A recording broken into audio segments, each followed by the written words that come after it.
એ જાણે છે કે જીવનો સ્વભાવ છે કે દૂર દૂર જ દોડવાનો છે. કવિ બહુ સારી વાત કહે કે ભલે કોઈ પણ દિશામાં દોડો તમે, ભલે કોઈ પણ દિશામાં દોડો તમે, પણ જો ગંતવ્ય જે ડેસ્ટિનેશન છે એ કૃષ્ણ હશે તો જ્યાંથી પણ દોડશો પહોંચશો એના સુધી. કોઈ પ્રેમી બનાવે છે એને અને એ પ્રમાણે ગતિ કરે છે. કોઈ ગુરુ માનીને કૃષ્ણ પ્રતિ ગતિ કરે છે. કોઈ માને છે કે કૃષ્ણ તો મેનેજમેન્ટ ગુરુ છે. કોઈ મહાપુરુષ માનીને એના મહાજનાયેન ગતસ્ય પંથાહ, કોઈ મહાપુરુષ માનીને એના પદચિહ્નો પર ચાલવાનો પ્રયાસ કરે છે. કોઈ એને પોતાનું બાળક માની અને બાલ ભાવથી સેવા કરે છે. જેનો જેવો ભાવ છે તે ભાવથી કૃષ્ણ સંતોષાય છે. અરે શત્રુ માનો તો શત્રુ બનીને પણ એ ઉદ્ધાર કરવા માટે સામર્થ્યવાન છે, પરંતુ એના તરફ દ્રષ્ટિ જવી જોઈએ. એ બધા પ્રલોભનોમાંથી, બધા આ સંસારના ગ્રસિત વિચારોમાંથી શ્રી યમુનાજી જીવને શ્રી કૃષ્ણ તરફ લઈ જાય છે. અને આ બધું જ શ્રી યમુનાજી આપણને આપે પછી જીવ શું કરી શકે છે? આપણું શું સામર્થ્ય છે? ત્યારે શ્રી મહાપ્રભુ કહે, વંદન કરું શ્રી યમુનાજીને. અહમ, હું પોતે. શ્રી મહાપ્રભુજી કહે છે, હું પોતે શું કરું છું? નમામી. કોણે? તો યમુનાજીને. આપણે જીવ શું કરી શકીએ છીએ? આપણે ટીવી જોતા હોઈએ, પણ જો ચક્ષુ ન હોય તો ટીવી નથી જોવાતું. આપણે ગીત સાંભળતા હોઈએ, પણ જો કાન ન હોય તો નથી સંભળાતા. આપણે નૃત્ય કરવાની બહુ જ ઈચ્છા થાય, પણ પગ ચાલતા ન હોય, બે સર્જરી થઈ ગઈ હોય. કેટલાની થઈ છે? પણ ગરબા વાગે ત્યારે નાચવાનું મન થાય છે ને. એમ બધું જ ઉપલબ્ધ હોય, બધું જ મળે, આપણે એને ભોગવી શકતા નથી, અથવા ભોગવી શકીએ છીએ તો મળ્યું છે ક્યાંથી? અંતતો ગત્વા છે તો એનું જ બનાવેલું. કોઈને બાઇક ચલાવવી બહુ ગમે, પણ એ બાઇક માટેના જે સાધનો છે, ઉપકરણો છે, એમાં જે લાગેલું ફ્યુલ છે એ ક્યાંથી આવે છે? પ્રકૃતિમાંથી. આપણે જે ભોજન કરીએ છીએ એ ભોજન ક્યાંથી આવે છે? પ્રકૃતિમાંથી. આપણે બીજ બોઈ શકીએ છીએ, પણ બીજને અંકુરિત કરવાની ક્ષમતા આપણામાં નથી.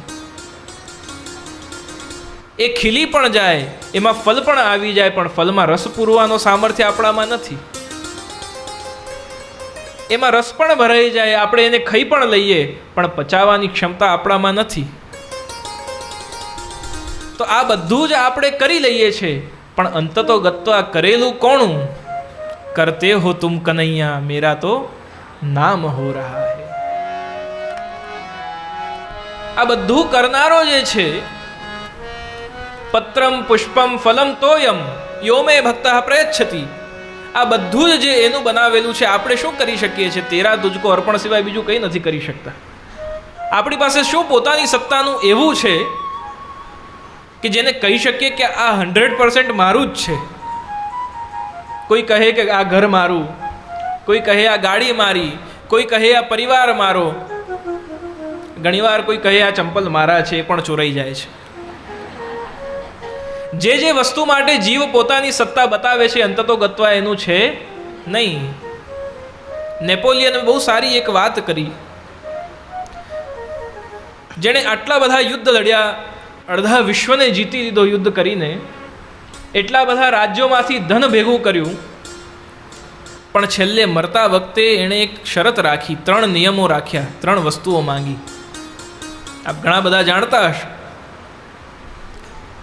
પહેલી વસ્તુ એણે રાખી કે જ્યારે હું મરી જાઉં ત્યારે, મારી શવયાત્રા જ્યારે જતી હોય ત્યારે, જેટલું ધન મેં લૂંટ્યું છે એ બધું જ્યાંથી મને લઈ જાઓ, જે કોફિનમાં મને મૂકીને જે રસ્તાથી લઈ જાઓ, એ આખા રસ્તા ઉપર એ બધું ધન પાથરી દેજો.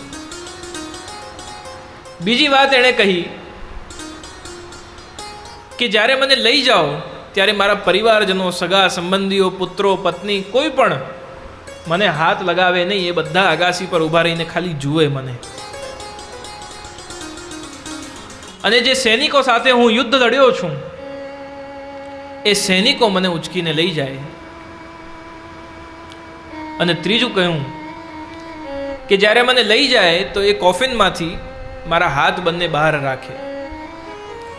આ ત્રણેય વસ્તુઓમાં દુનિયાને 3 સંદેશ નેપોલિયને આપ્યા. પહેલામાં કે આટલા યુદ્ધ લડ્યા, આટલા રાજ્યોને મેં લૂંટ્યા અને જે ધન સંપદા દોલત મેં એકઠી કરી છે એ બધું અહીંયા જ મૂકીને જઈ રહ્યો છું. બીજું, જે લોકો માટે મેં આ યુદ્ધ લડ્યા, જેમની માટે હું આટલા બધા હજારો કિલોમીટર સુધી સફર કરીને અને કેટલા રાજ્યોને રાજાઓને મારા આધીન બનાવ્યા, એ બધા જ લોકો જેમની માટે હું આટલું સફર થયો, જેની માટે મેં આટલું પરિશ્રમ કર્યું, જ્યારે મારો જવાનો સમય આવ્યો ત્યારે કોઈ પણ જોડે આવ્યું નથી. બધા અહીંયાથી જોઈ રહ્યા છે. જે લોકોએ મારી સાથે એ યુદ્ધમાં ભાગ લીધો, જેમણે મારી માટે પોતાના પ્રાણ કુરબાન કરવા માટે મારા ખભેથી ખભો મલાવીને યુદ્ધ લડ્યા છે, એવા સૈનિકો મને ખભો આપે. અને ત્રીજી વાત નેપોલિયને કહી કે જ્યારે મને લઈ જાય ત્યારે મારા હાથ બંને બહાર રાખે, કારણ કે દુનિયાને આ સંદેશ આપવો છે કે જે પણ જાય છે ખાલી હાથ જાય છે. બધાને ખબર છે.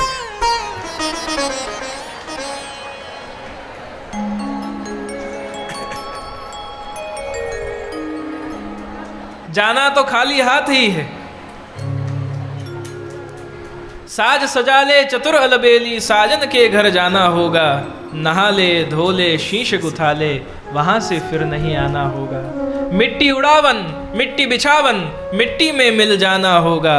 साज सजा ले चतुर अलबेली, साजन के घर जाना होगा. એ પ્રિયતમ પ્રભુના ઘરે આપણે જવાનું છે. આ બધું જ છેલ્લે માટીમાંથી જ બન્યા છે અને માટીમાં વિલીન થવાનું છે. સહપંચત્વમ ગતઃ. કોઈ મરી જાય છે તો એની માટે સંસ્કૃતમાં એક શબ્દ છે સહપંચત્વમ ગતઃ. જે પંચ મહાભૂતથી, પૃથ્વી જલ તેજ વાયુ આકાશથી બનેલું આ શરીર છે એ પાછું પંચ મહાભૂતમાં વિલીન થઈ ગયું. તો અંતે બધું જ આ પ્રકૃતિનું છે અને પ્રકૃતિ એ રચયિતાની બનાવેલી છે. તો આપણે એને શું આપીએ છીએ? મહાપ્રભુજી કહે છે કે 2 હસ્તક और तीसरा મસ્તક. આ 3 વસ્તુ, બંને હાથ ભેગા થાય અને આપણું મસ્તક નમન કરીને ઝૂકી જાય, એથી વિશેષ જીવ ઈશ્વરને બીજું કંઈ આપી શકતો નથી.